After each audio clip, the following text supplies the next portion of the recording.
Somewhere inside your body, there is a piece of tissue doing absolutely nothing. It isn't broken, it isn't resting. It simply stopped mattering millions of years ago, and nobody ever told your body to remove it. But the real answer is far stranger than useless leftovers. Some of these parts aren't silent at all. Some of them can still turn against you. Think about your own body for a second. You probably assume every piece of it serves some function, a heart that pumps, lungs that breathe. But what if a piece of you has been doing nothing quietly for your entire life, and the only reason you'd ever notice is if it got infected? In 1893, a German anatomist named Robert Wiedersheim published a catalog of vestigial structures in the human body. He counted roughly 86 of them. 86 pieces of you that once served an ancestor, and now just sit there. Relics of a body plan you no longer live in. Let's start with the most famous one, your appendix.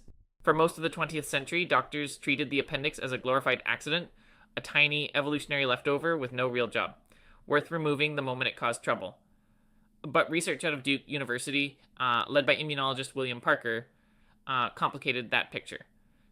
Parker's team proposed that the appendix might function as a kind of safe house for beneficial gut bacteria, a reservoir your body could draw from to repopulate your intestines after illness wiped them out. Here's the twist, though. Even if that theory holds up, the appendix is still one of the more dangerous pieces of leftover anatomy you carry. When it becomes inflamed, when appendicitis sets in, it can rupture, and a ruptured appendix can kill you. So you're walking around with a body part that might, at best, offer a marginal backup function your ancestors relied on more heavily, and might, at worst, try to end your life from the inside. Evolution didn't remove it. It just never got around to redesigning it. Now look inside your own eye.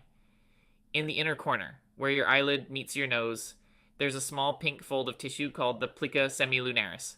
You've probably never noticed it. Most people haven't. But it's the shrunken remnant of what used to be a nictitating membrane, a translucent third eyelid that many other animals, birds, reptiles, even some mammals, still use today to protect and moisten their eyes without fully closing them. Your ancestors likely had a working version of this. Yours is a fold of tissue with no job left to do, sitting quietly in the corner of your eye for your entire life. Move down to your arm, make a fist, and bend your wrist slightly toward you. If you see a thin tendon pop up in the middle of your wrist, running down toward your palm, you're looking at your palmaris longus. Here's the strange part. Roughly 10 to 15% of people don't have one at all. Not on one arm, not on either.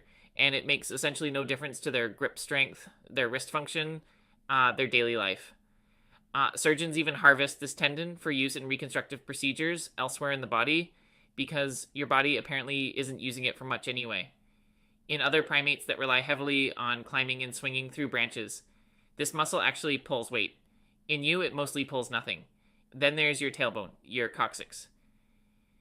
At the base of your spine sits a small curved structure made of fused vertebrae, and if you trace human embryonic development, you'll find something remarkable.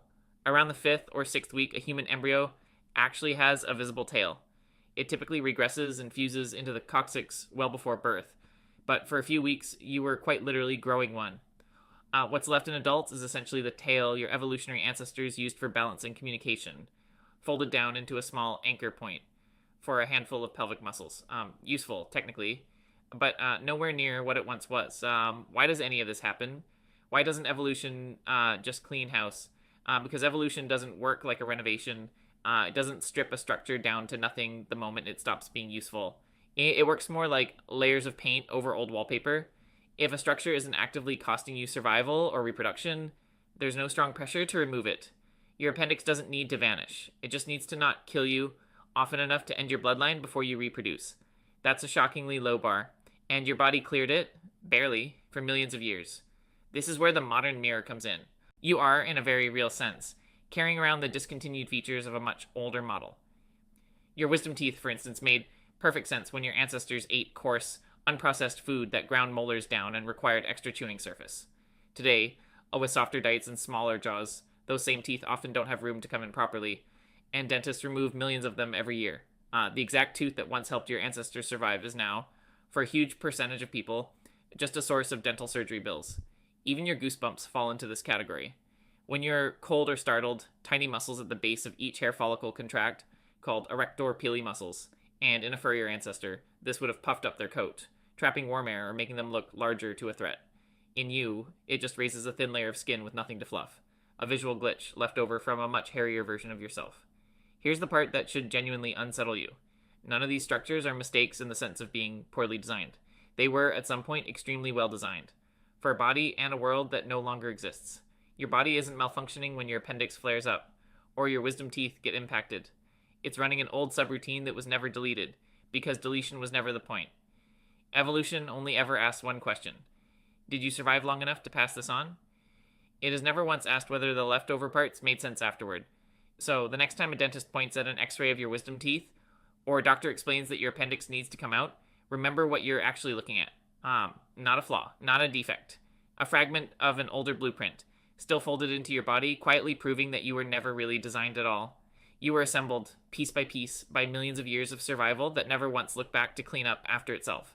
Somewhere inside you right now, that piece of tissue is still there, still doing nothing, still waiting for a version of the world that isn't coming back.